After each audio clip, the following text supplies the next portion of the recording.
요즘에도 우즈벡은 아이를 되게 많이 낳으려고 합니다. 한 5개국을 하고 있는 걸 알고 있습니다. 그래서 저희는 화상 면칭이 될 때까지 끝까지 해드립니다. 두 분이 가셔가지고 꼭 찾으셔야 돼요. 그래야만이 혼인이 성립이 되는 겁니다. 우즈벡 현지에서 여성들이 이렇게 한국 남성과의 결혼을 많이 희망하고 있는지. 아직까지도 우즈벡 여성분들이 한국에 대해서 모르시는 분들이 되게 많으세요. 또 한국에 대한 국제 결혼에 대해서 잘 모르시는 분들 많으시기 때문에 저희들이 이제 어디 가다가 아니면 마담이라든가 매니저라든가 저희 지인들 통해 가지고 한국에 대해서 이제 알려주고 한국에 이제 국제 결혼을 알려주다 보면 아무래도 우리나라 이제 K-팝이라든가 북이라든가 드라마라든가 음악을 통해 가지고 많이 아시는 분들이 계시기 때문에 그렇게 해서 많은 분들이 이제 국제 결혼을 지원하십니다. 예. 한국이나 한국 사람에 대한 인식은 좀 어떤가요? 여기가 이제 아무래도 이 대우 자동차가 예전에 여기 있었잖아요. 그래서 아직 한국에 대해서는 이미지가 되게 좋은데 가장 중요한 건 이제 MZ 세대들이 나이가 이제 10대라든가 20대들이 이제 한국에 대해서 잘 모르기 때문에 그런 문제가 있습니다. 예. 우즈벡 같은 경우는 다니면 아이를 많이 낳는 걸로 알고 있는데 요즘은 좀 어떤가요? 요즘에도 우즈벡은 아이를 되게 많이 낳으려고 합니다. 아이를 되게 사랑하고 좋아하고 또한 하나님이 주신 만큼 아이를 낳겠다 그렇게 얘기를 합니다. 그런데 만약에 이제 신랑분이 아이를 안 낳겠다 그러면 결혼하기 쉽지 않습니다. 딩크족도 사겠다 딩크족으로 그러면 절대 우즈벡 오시면 안 됩니다. 그러면 이제 신랑이 신부를 만나서 결혼을 하고 나서 예. 아이는 보통 언제쯤 가지는 게 좋을까요? 우리나라 같은 경우는 피임에 대해서 또 아이에 대해서 약간 계획을 세우고 하잖아요. 그런데 우즈벡 같은 경우는 사실은 그 피임이 그게 잘 없습니다. 그래서 언제 오고 계획 안 세우는데 임신하면 그냥 납니다. 그냥 하나님 주셨으니까 무조건 날려버립니다. 신부님이 이제 결혼을 하고 나면 한국에 오게 되는데 보통 소통은 어떤 식으로 이루어지나요? 요즘에는 이제 어플이 좀 많이 이제 발달돼 있잖아요. 번역기로 많이 사용하시고 또 이제 한국에 가시면 남편하고 또 이제 커뮤니케이션 할 때는 유튜브를 통해서 한국어도 많이 배우고 또 신랑분이 계속 알려주셔야 됩니다. 조금씩. 우즈벡 같은 경우는 언어가 상당히 좀 많이 습득이 되게 빨라요. 그래서 6개월, 1년 정도 인내를 가지시고 해주시면 신부님들이 어느 정도 소통하는 데 별 문제 없습니다. 이번 신부님 같은 경우는 언어에 재능이 좀 있다고 하는데 어떤 언어들을 할 수 있죠? 러시아어도 되게 잘하고요. 그다음에 카자흐말도 잘하고 영어도 어느 정도 하고요. 제가 알기로는 지금은 터키어도 하고 하다 보니까 한 5개국을 하고 있는 걸 알고 있습니다. 그런데 이제 한국어까지 하게 되면 6개국을 하겠죠. 그럼 나중에 이제 2세가 나오면 좀 똑똑하겠죠. 아무래도. 네. 이번 신부님은 언어에 재능이 되게 있는데 네. 그렇다면 보통 다른 신부님들은 한국어를 공부하는데 어려움을 느끼진 않나요? 물론 다 우즈벡이라서 보장을 못 하거든요, 사실은. 그래서 한국어 시험도 떨어지는 경우도 있어요. 많은 분들이. 그래서 대다수가 이제 합격을 해요. 근데 이제 어떤 분들은 시험에 뭐 토픽 시험에 2번, 3번 떨어지는 경우도 있습니다. 네. 그러면 아델 같은 경우는 우즈벡 국제 결혼을 어떻게 진행하게 되나요?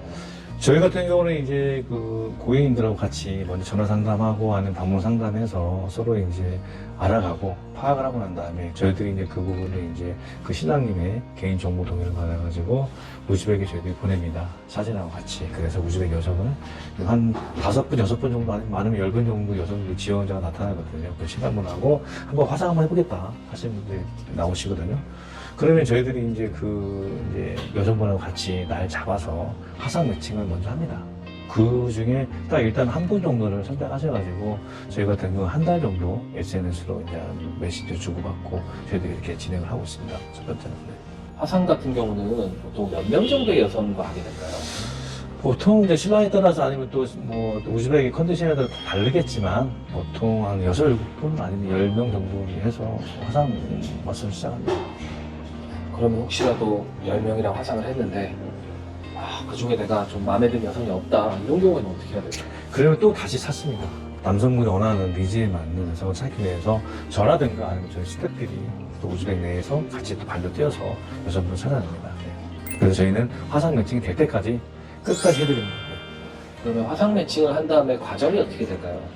그 신부님의 서류와 또 신랑님의 서류 이런 것들이 좀 완벽하게 준비되면 SNS로 아니면 메신저로 연결시켜드립니다. 그리고 이제 한 달 가까이 교제를 해요. 한두 달 정도. 그러고 나서, 이 여성이 정말 내가 결혼하고 싶다. 한번 만나보고 싶다. 그러면 그때 이제 비행기 티켓을 해가지고 저희도 1차로 출국을 합니다. 1차 출국해서 우즈벡에서 이제 신부님을 만나 뵙죠. 만나 뵙고 좀 괜찮다. 그러면 이 여성하고 한번 결혼하고 싶다. 한번 교제 결혼만 해보고 싶다 하시면 먼저 저희들이 처가쪽을 먼저 방문합니다.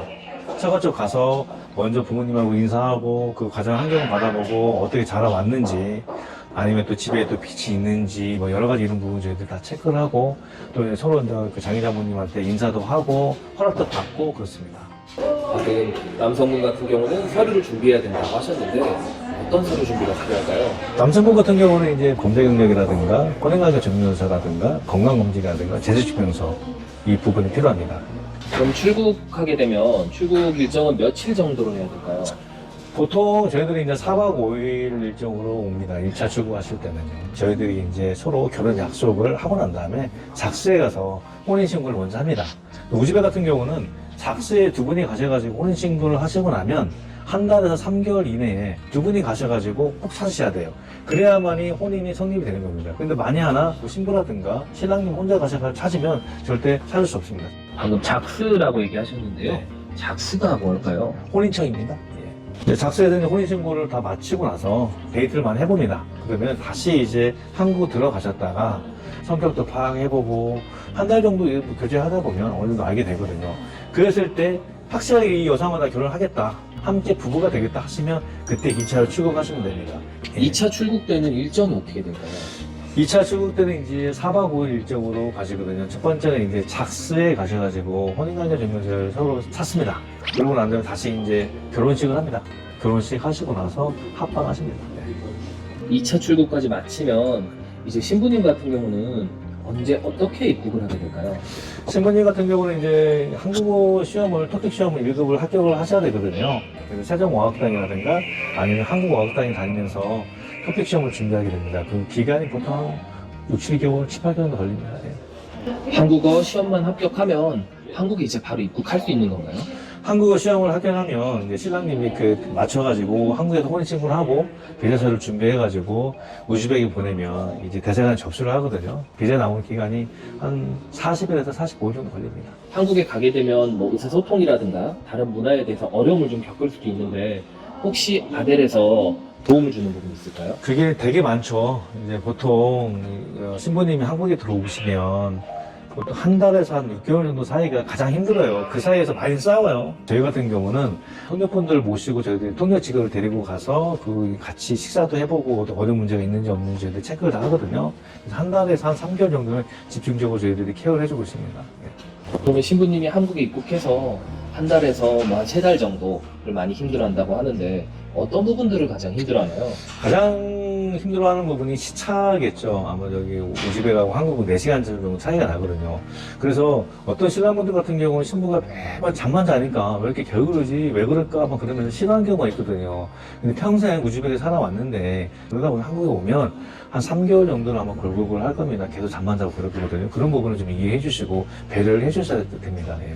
또한 이제 저희도 마찬가지지만 외국 나가면 음식이 가장 힘들잖아요. 저희 같은 경우도 외국 나가 있으면은 김치 먹고 싶고 된장찌개 먹고 싶고 뭐 삼겹살이라든가 먹고 싶잖아요. 당연히 우즈벡 신부님 같은 경우도 우즈벡 음식을 먹고 싶어 하실 겁니다. 음식 때문에 상당히 고생을 많이 하세요. 그런 부분을 좀 이해해 주시고 배려해 주셔야 돼요. 그래서 간혹가다가 한 번씩 우즈벡 그 타운이라든가 이런 데 가셔가지고 우즈벡 음식도 드셔보시고 신부님이랑 같이 만들어가지고 같이 드시는 것도 좋습니다.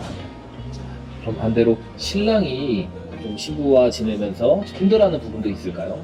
아무래도 한국 분이 아니고 외국 여성이잖아요. 그러다 보니까 아무래도 소통 문제가 가장 크지 않을까요? 제 생각이 그렇습니다. 소통 문제를 좀 이겨낼 수 있는, 잘 해결할 수 있는 방법이 있을까요? 너무 장문의 문자를 하세요.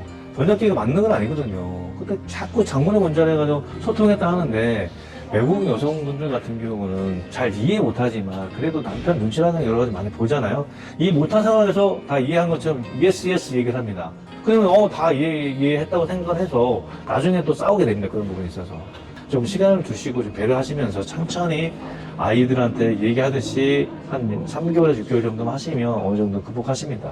네. 너무 어렵게 얘기하지 말고 번역기를 좀 맹신하지 말아라. 아, 예, 맞습니다. 오류가 많으니까 최대한 좀 짧게 얘기하고 간결하게 얘기하는 게 네. 이게 오해가 없다 네. 하셨는데, 그러면 그거 말고 다른 신랑이 조심해야 될 이런 점이 있을까요? 그거는 이제 아무래도 너무 집에만 가둬놓으려고 하는 경우가 있어요. 집에만 있게 하는 경우가.